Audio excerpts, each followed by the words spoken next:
Morning, Steve Reed in Chicago with the morning grain comments. Well, overnight beans are a little bit lower. Corn and wheat's about unchanged, maybe a little bit lower. Seeing a little rebound in the stock market overnight from yesterday's sharp losses. And we also got crude a little bit higher after making some new lows yesterday, and the dollar is a little bit lower. So it seems like people are kind of evening up in front of the holidays. Tomorrow we're closed. Also on Friday, we close earlier in the grains at around noon, so we'll see how that affects. Historically, today and Friday is an up day in beans, so we'll have to see if that causes any buying late in the session. Yesterday there was a report out of the U.S. Trade Representative saying that China's failed to alter its unfair practices at the heart of the U.S.-China trade conflict. So again, we have this off and on again news about maybe there's going to be a positive discussion on November 30th. Maybe there's not. And I think it's hard to trade beans until that November 30th date, and hopefully something positive will come out of that. Beans could rally 50 cents if they say something positive, even if they don't have a deal.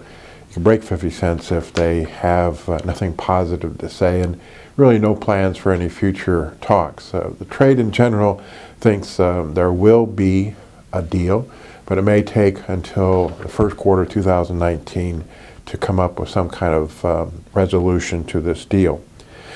Yesterday I was at a meeting in Central Illinois, and the main topic was a couple of companies, one fast food company, one beer company going directly to farmers to secure raw material needs. The beer company says they're doing that with contract farming in barley and rice, but have no plans to go into grains yet.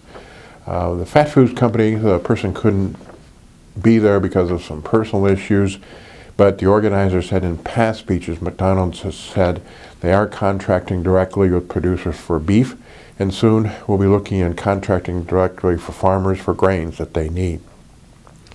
There was also a farm chemical speaker there, talked about the platform they use to farmers to help them with their risk management, help them with technology, and help them with economics. So it seems a lot of different farm groups are going directly to the farmer to help them with their especially risk management.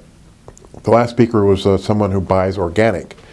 The question in the audience was, number one, is organic helpful, healthy?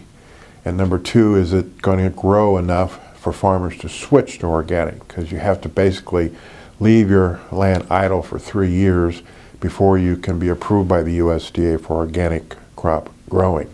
The speaker didn't really answer that, but some people think that organic demand here in the United States has peaked. There's some reports that actually in Europe organic has come down as far as usage is concerned because of how expensive it is. I also stopped in and saw our farmer that handles our small farm in Central Illinois.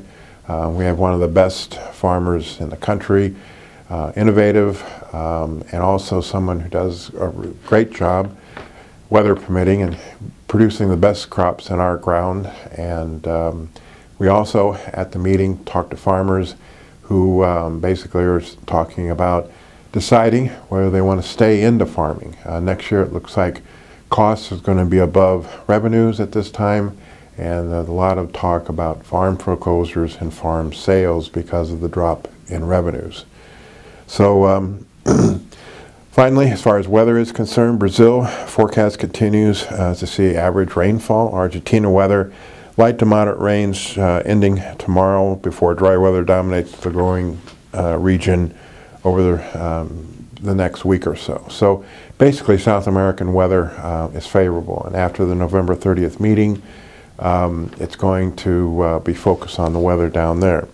For beans, it's hard to trade until we know about the trade deal. For corn, it just seems like there's just too much corn around, and the farmers have corn to sell. About 12.2 billion bushels of corn on December 1st versus 12.5 a year ago, so still a large amount of corn that has to move. And the talk about higher supply in 2019 kind of keeps a lid at prices near some of the recent trading range low. For wheat, there's just too much wheat in the world. Talk about bigger supply in 2019 has wheat making new season lows, and probably will keep wheat on the defensive until we know a little bit more about next year's crops. Finally, tomorrow is the day of Thanksgiving. My sons now call it Friendsgiving. And we're all meeting together to say thankful for many things. Hopefully you can just sit down, write a few things, and look at it, and remember that tomorrow is a special day to be happy. And for me, I'm happy for family, friends, agriculture that gives me an opportunity to do what I do, and my new granddaughter, Sadie. As always, these are my thoughts and not those of ADM or ADM Investor Services. Have a safe and profitable trading day.